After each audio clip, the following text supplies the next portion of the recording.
Bismillahirrahmanirrahim. Assalamu alaikum. Today I am here with another different question for the second year students for their better understanding.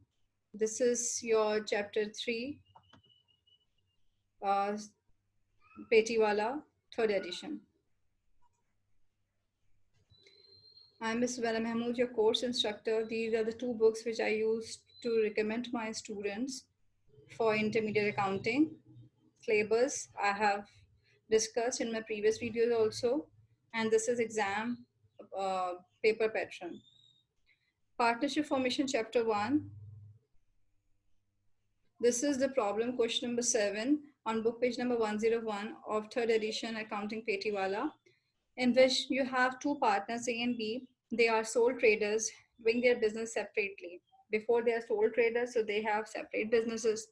On January 1st, 2001, their balance sheet showed the following position. So these are all the assets of Mr. A and these are all the liabilities of Mr. A. Again, these are assets of Mr. B and these are liabilities for Mr. B. We have to consider these adjustments. On January 1st, 2001, they decided to form a partnership by merging their businesses. So before they have their separate business, the sole proprietor one, now they are merging their businesses and decided that their capital will be merged up. The assets were the assets and liabilities were taken at the book value. Here they have mentioned the word book value. It means we have to put the formula over here for recording the fixed assets. This is your fixed asset, office furniture. So when you will record this office furniture, you will minus your allowance for depreciation. Then we have another adjustment. Mr. A and B decided that their capitals in the new partnership will be 200,000 and 180,000. It means this is their decided capitals that at any condition they have to bring up their capital 200,000 to 180,000. Okay, we will calculate Mr. A's capital asset minus liabilities and then we will like evaluate what will be the capital of Mr. A. If it is less than 200,000, then we will add more cash investment. And same with the Mr. B.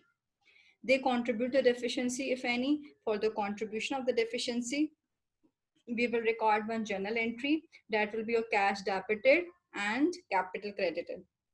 For the examination point of view, we have required, and in this required, you have to prepare the journal entry for the partnership formation and the balance sheet for the partnership formation.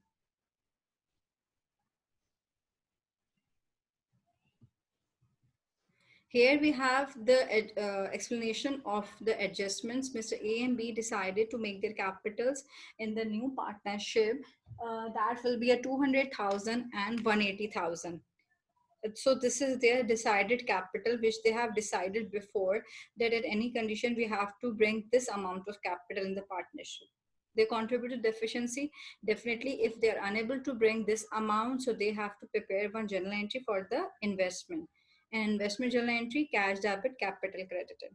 You have to focus this point that you have to prepare the investment entry when there is a deficiency, meet the deficiency in partner's capital. It is a very important point over here. This is a small technical journal entry, but it is very small one. This is a single journal entry, cash debit and capital credit. How we will form this? We have write it down all assets on the debitor side, the liabilities on the creditor side, and we apply the formula for the capital assets minus liabilities. That is 1,824,000. So this 1,824,000 is less than 200,000. To make it equal, we add 17,600. And for the addition or to meet the deficiency, we will make one journal entry that will be a cash debit and capital credited.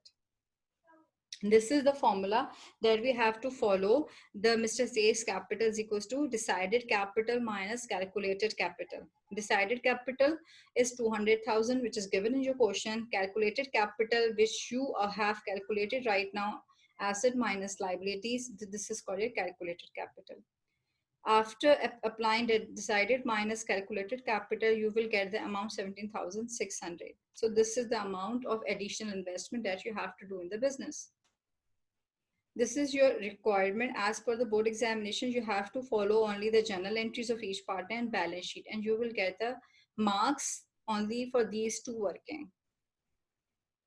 This is your book solution in which they have mentioned the one journal entry for Mr. A, in which they have calculated 182,400, the capital, after applying their assets and liabilities.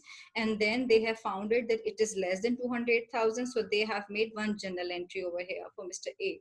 Simultaneously, they have done the same with Mr. B. They have audited all assets on debitor side, liabilities on the creditor side, and they have calculated the capital for Mr. B. As Mr. B's capital is also less than 180,000, which is mentioned in your question, 172,000. It is also less than this one. It is also less than 180,000. So we will make one journal entry for Mr. B, cash debit and B's capital credit, 8,000. Here it is mentioned. Balance sheet, you all are well aware. In the simple balance sheet, these are the 2 points that you have to keep in mind, that we always separate allowance for bad debts from account receivable and allowance for depreciation from fixed assets. So only these are the technical parts in this question. The balance sheet format, I have discussed in my previous videos, that you have assets. Assets have two types, current assets and fixed assets. These should be on the debited side. Total will be the current asset and fixed assets. The total will be on the down of total assets, and you have to underline with double lines. Here is your equities section. You have current liabilities and long-term liabilities. Then you have to write the total liabilities.